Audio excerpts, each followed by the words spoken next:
Oi, gente! No nosso outro vídeo a gente tinha ensinado como você fazer um posicionamento de forma simples para quem tá começando agora. E agora a gente vai falar sobre você dar uma decorada no seu campo, como você consegue decorar rapidinho nos momentos que você tem ali, quando você acabou de começar a jogar agora. Como é que você faz isso? A gente vai falar sobre isso hoje. E a primeira coisa que você tem que fazer, evidentemente, depois que você posiciona tudo bonitinho lá, você dá uma olhada em todas as suas cartas. Aí você sabe, essa aqui tá aqui, essa aqui tá cá, essa cá tá cá, aqui não tá aqui, essa tá aqui, essa dita aqui. E depois você dá uma olhada na carta dos oponentes. Pra você ter uma ideia de que carta tá em jogo, que carta não tá em jogo. Pra você mapear isso, você imaginar isso na sua mente. Pra quando você falar uma carta, ela já buscar essa associação na sua memória. E é justamente o que a gente vai falar hoje, associação. Depois que você viu as cartas que estão em jogo, sejam suas, sejam dos oponentes, a gente vai falar uma táticazinha que se utiliza da associação para que elas fiquem mais fixas na sua cabeça. Para que você tenha mais reflexos e agilidade e a sua memória ela funcione melhor, juntando uma carta a outra. Como é que a gente faz isso? É isso que a gente vai ver no vídeo de hoje. Oi, gente, eu sou a Karina do Meguriai de São Paulo. Eu tô substituindo o Túlio porque ele vai chegar atrasado. E hoje a gente vai aprender sobre a memorização das cartas durante o jogo. A memorização dos Kimari-Jis durante o jogo. Bom, primeiro de tudo a gente tem que pensar sobre o nosso campo, antes de pensar sobre o campo do oponente. Então vamos lá, né? Todos os Kimari-Jis no Hyakunin Shu tem famíliazinhas, né? Alguns têm mais, alguns têm menos. Então, tirando as sílabas únicas, como o Su, o Mu, o Sei e as outras sílabas únicas, a gente tem outro tipo de famíliazinhas que são de 2 sílabas.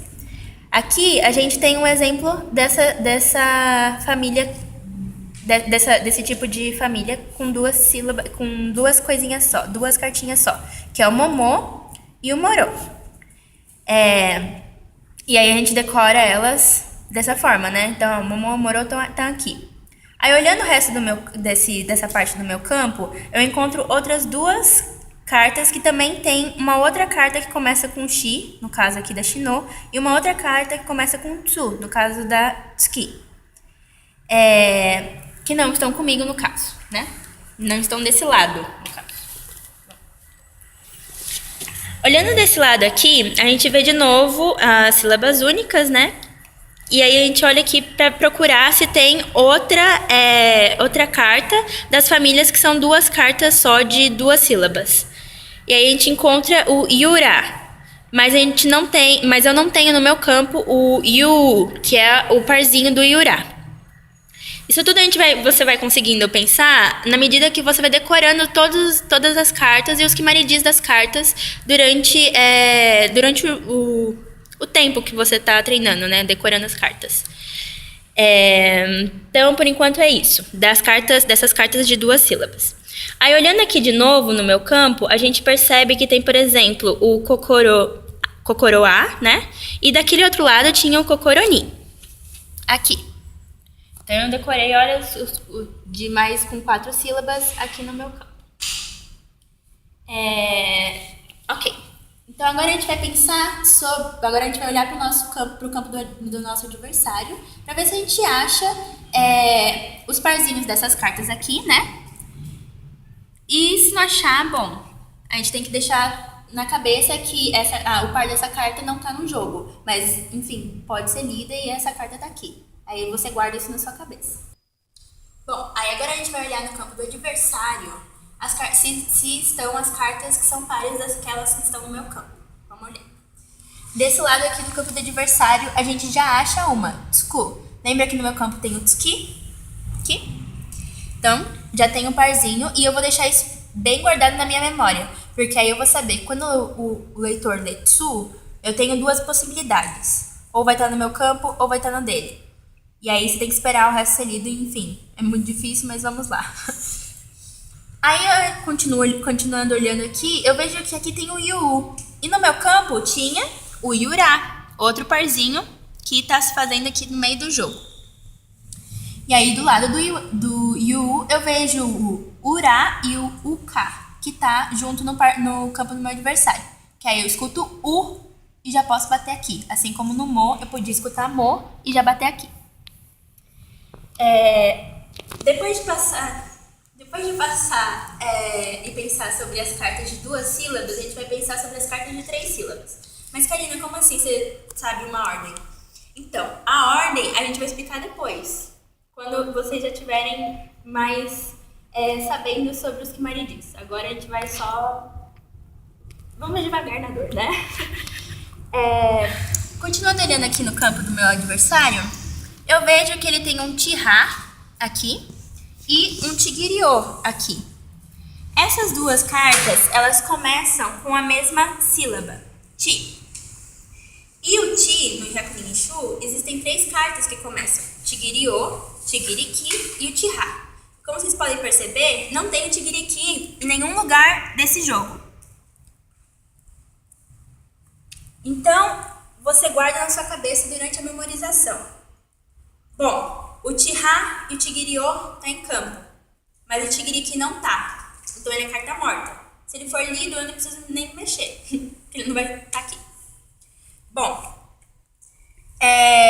de 3 sílabas que a gente tem ainda o Hissá e o Hitoá no meu campo. De Ri também são 3 cartas, 3 sílabas e 3 cartas, que é Hitoá, Hitomo e Hissá. No jogo a gente só tem o Hitoá e o Hissá. Então, de novo, a mesma coisa que acontece com o Tigiriki. Quando lê o Hitomo, que não está em jogo, você não se mexe, mas você lembra que o Hitoá está aqui e o Hissá está lá. Ok. Dessas cartas já ficou mais ou menos explicado, eu espero. Então, agora a gente vai passar para um outro caso que você bate o olho aqui nessa parte do campo do meu adversário e você vê que tem um monte de A. Bom, o A tem 16 cartas que começam com A no Hyakunin Shu. É uma quantidade enorme, de fato. Mas, mesmo essa quantidade grande de cartas, a gente consegue separar em pares. Então, por exemplo, aqui. O Asaborake U tem 3 outras 2 cartas que começam com Asa. O Asadi, que está do lado. O Asadi e o parzinho do Asaborake, que é o Asaborake A. Então, Asaborake U, Asaborake A e Asadi. Além dessa, a gente encontra outro parzinho aqui, o Amatsu e o Amano. Então, nos As do Hyakunin Shu, tem 2 cartas que começam com Ama. Aí a gente olha para o lado e tem uma outra que é Ariá. Além do Ariá, tem outra que é Arima e não está em jogo. Mesma coisa que a gente fez com o Tihá, o Tigiriô, o Hissá e o Hitoá. A gente guarda que o parzinho dela não está em jogo. Então, se for lido, tem que ficar esperto. Bom, outro exemplo que a gente tem aqui são os Watanoharás, Watanoharaya, Watanoharako e o HI e o HSO. Mas vai seguir a mesma lógica do que eu falei até agora. O importante aqui é você se familiarizar com todos os Kimaridis que existem das 100 cartas. E saber, muito importante mesmo, você saber quantas cartas tem que começam com aquelas sílabas ou com aqueles Kimaridis que são parecidos. Isso é muito importante. Por quê? Porque mais pra frente a gente vai, em outro vídeo, ensinar como é que faz para passar as cartas em ordem. E quando a gente chegar nessa fase, para vocês passarem as cartas em ordem, os Kimaridis têm e a quantidade de cartas da família tem que estar na cabeça. E é isso. Tchau!